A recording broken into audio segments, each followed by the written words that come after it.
kapag ang goal mo rin na ituro yung doctrine o yung law, kulang pa rin po yun, hindi pa rin yun Christ-centered. Wala pa rin yung, wala pa rin kalitasan yung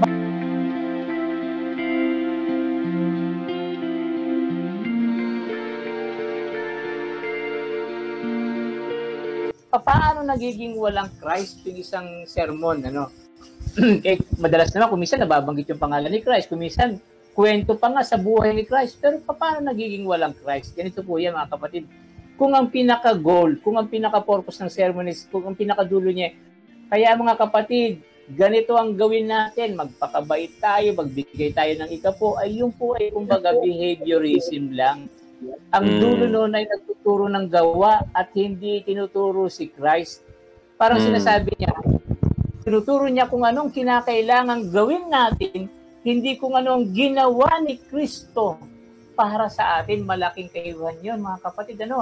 Kaya ang goal ng gospel-centered preaching is to teach what God did through Christ for us to be. Kung anong ginawa ng Diyos at magitan ni Kristo para maligtas tayo. Pero kapag ang preaching, ang goal lang niya ay turuan lang ng tao, mag-ikapo ka, mag-worship kayo, magganito kayo, although maganda yon, pero hanggang behavior lang po yun, walang Christ yun. Sige, Mark Paul. Ganito po kasi yun, Pastor, no? Sa pagtuturo natin, kung pwedeng maging past, present, at future tense, yung mga ginagawa ni Kristo. Kasi sa past, may ginawa si Kristo sa atin. Sa present natin pamumuhay, may ginagawa si Kristo sa atin. At sa future, Pastor, may gagawin pa rin si Kristo sa atin. Kaya pag pinag-aaralan natin ang Old Testament, ang Daniel at Revelation na tumutukoy sa future, pero walang Kristo, Pastor, nagagawa pa rin sa future na yon, wala pong kwenta at walang sustansya yung sermons na yon, yung mga pag-aaral na yon. Yun po yung aking natutunan, Pastor, no?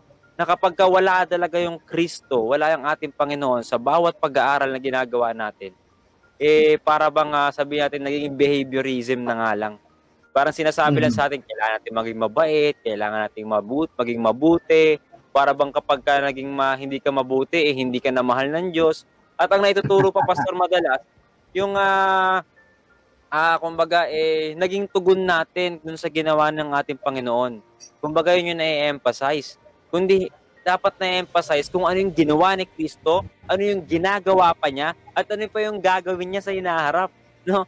Kaya Pastor, ang sarap nung pag-aaral ng Revelation nung ginawa natin nung Sabado. Na-excite na ako ulit, Pastor, mag-Sabado sa totoo lang. Dahil talagang nakikita ko dun kung ano yung ginawa ni Kristo sa history, ano yung ginagawa ni Kristo sa panahon natin ngayon, at ano pa yung gagawin ni Kristo. Praise God, sapagkat napag-aralan natin yung ganong klase ng pag-aaral, Pastor. Natutuwa ako na yun yung pananaw na nakuha ko at nakita ko sa pamamagitan ng Santong Espiritu. Okay. Pagkatapos po, ay yung subject talaga, kapag ang subject mo ay church lang, ang goal mo ay ituro kung ano yung church natin, yung maganda yung church natin, maganda yung mga paniniwala natin, kulang pa rin po yun, hindi pa rin si Christ yun. Kapag ang goal mo rin ay ituro yung doctrine o yung law, kulang pa rin po yun, hindi pa rin yun Christ-centered. Wala pa rin yung, wala pa rin kalitasan yung bakit makapagliligtas ba ang church?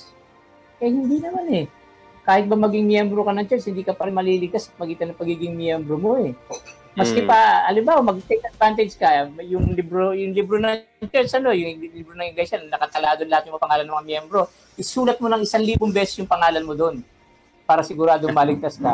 Wala pa rin. Hindi pa rin makakapagligtas yung mga kapatid. At kahit kabisado mo yung mga doktrina, yung 28 fundamental beliefs, kahit gaano mo kaalam na ipaliwanag yan, wala pa rin, hindi pa rin makapagliligtas yung doctrine. It is only the death of Christ on the cross that will save us. Kaya nga dapat, Mark Paul, Christ-centered, ang ibig sabihin din yan, cross-centered. Kasi yung kaligtasan natin nandun sa cross. So to be Christ-centered is to be cross-centered. And always, you're talking about salvation. Halimbawa, kapag nagsisermon ka, tapos yung sermon mo walang kinalaman sa kaligtasan, hindi po Christ-centered yan. Dapat talaga may kinalaman sa kaligtasan. At lastly, gusto kong sabihin ito, it is always talking about the Christ. Yung sinabi mo, yung Christ in the past, what Christ did in the past, what Christ did in the present, what Christ did in the future, tama yun, ano.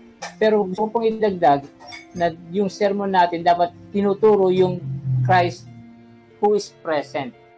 Yung Christ na kasama natin ngayon. Ano, yung hindi na kinukwento ito yung buhay ni Kristo dati. Kundi sinasabi mo, eto si Kristo. Kasama natin siya ngayon. Ano, binibigyan tayo ng kapangyarihan, pinapatawad yung kasalanan natin. Yun ang pinakaano dun eh. Kumbaga yun ang crux of the matter eh. Yun ang pinakamahalaga sa lahat. Tinuturo mo ba yung tao na sinisermonan mo kay Kristo na kasama ninyo ngayon? He is present with us. So yun ang ibig sabihin ng tunay na gospel.